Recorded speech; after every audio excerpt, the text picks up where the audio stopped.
Hey guys, this is Joey at James Tyler Guitars. We're going to make a pretty interesting video on buffing, and I'm going to watch the video, do a little commentary, just kind of talk about the process, and I don't know, this is going to be a fun video, so stay tuned. Alright, so I have a guitar on the table here. It's already been wet sanded, has kind of that like, it's a little bit shiny, a little dull. That's actually because it's sanded up to a very high grit. We actually sand our guitars up to 5,000 grit, which is wild. Walking over to the buffing wheel, putting on all the proper PPE.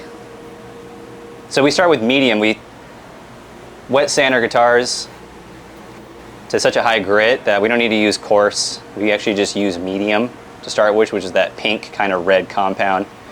And I'm wearing these refractive lenses on my glasses because I like my body. I like my back, my neck, and this allows me to have just like an upright posture, and it actually gives me vision to look straight down onto the body without hunching over like Igor as I'm buffing.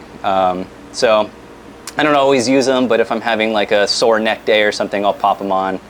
And yeah, it's a neck saver and a back saver. I highly recommend it.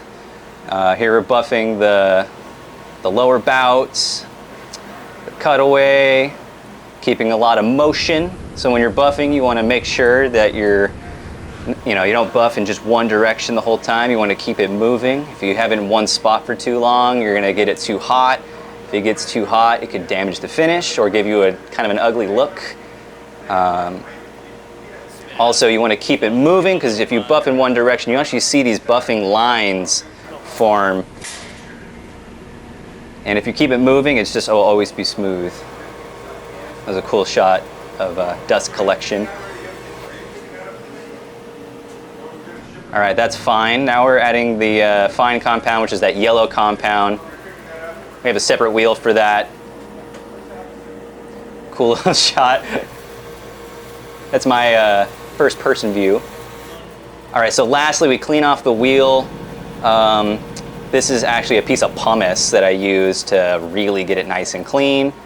And this is the last thing. So that second one was the fine, and this is the super fine. So this is to get it to that real high gloss. And at this point, you're just getting rid of micro scratches at this point. So we're actually just buffing out the buffing marks. Going to be a nice little cleanup, cleaning off that compound. Here I'm using a little degreaser. It just it melts the silicone off the compound in the cavities. That way when it goes to assembly, it's nice and clean. Assembly guys really appreciate that. I want to give them a guitar. It's all caked in compound. No one wants extra work. So every nook, every cranny. There it is. Look at it. It's beautiful. Mwah.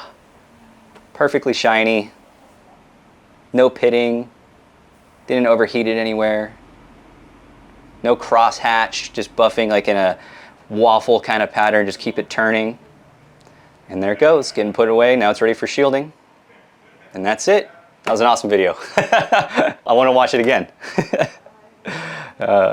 Anyways, thanks for tuning in, guys. I hope you enjoyed that. That was fun. I like sharing what I do. I hope you thought it was cool.